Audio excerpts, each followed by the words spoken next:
Magagawa naman po tayo ng Graham de halo-halo. Ang mga sangkap natin gagamitin: 1 pack graham crackers, 1 big can sweet corn, 1 small can sliced pineapple, 1 bottle munggo, 1 bottle nata de coco. Optional lang po yan na mga mamshi. Kayo pong bahala kung anong gusto nyong sangkap para sa Graham de halo-halo. 1 can condense, 3 small can Nestle cream. Pwede rin po kayong gumamit ng 1 big can Nestle cream and small can Nestle cream. At small pouch fresh milk. Pwede rin po kayong gumamit ng evaporada. Ayan, mag-start na po tayo mag-mixing. Inilagay ko po agad ang 3 Nestle cream, mamshi. Ayan. Para maging smooth ang ating Nestle cream. I-mix po natin dyan ang mga liquid ingredients, ang condensed at Nestle cream. Ayan. Gumamit po ako ng mixer para maging smooth po. Ayan. Lagay na po natin ang condensed milk. At again, i-mix na po natin ulit ang ating liquid ingredients. Mas okay pong gumamit ng mixer para maging smooth, para pag inilagay po sa ref masarap po ang pagkakagawa nating crema de halo-halo.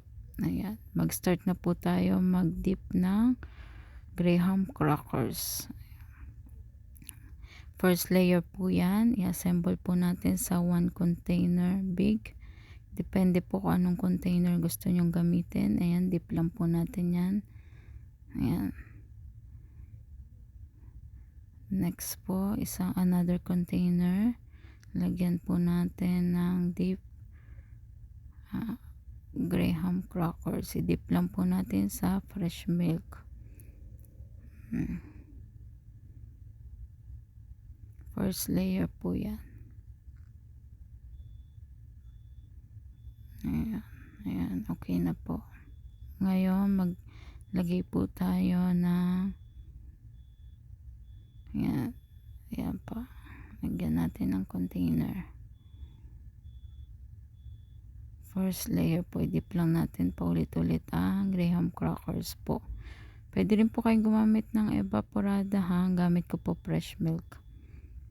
Ayan, next po, ayan, maglagay na po tayo ng ilagay na po natin yung minix nating Nestle cream and condensed milk.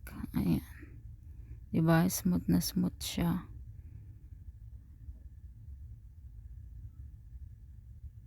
Hanggat sa ma-fill po lahat. Wala po kayo nakikitang crackers. Okay, next po, i-dip again natin ng graham crackers. Second layer na po yan. Ayan. Paulit-ulit lang po natin. Ayan, second layer. Ang space po, lagyan po natin ng graham crackers po. Kayo na pong bahala magtansya gaano kalaking size. Ayan. Pinutol ko lang po yan. Ayan, lagay na po ulit natin ng filling na ginawa natin mix na Nestle and condensed. Second layer na po yan hanggat sa makover po yung crackers.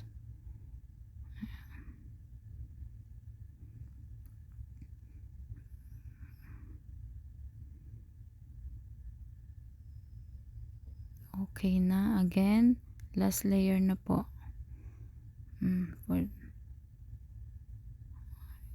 Ulitin lang po natin. I-dip natin ang crackers po. Graham crackers. Lagyan po ulit natin ng crackers and space. Ayan. Lagyan na po natin ng filling po. Lagyan natin again ng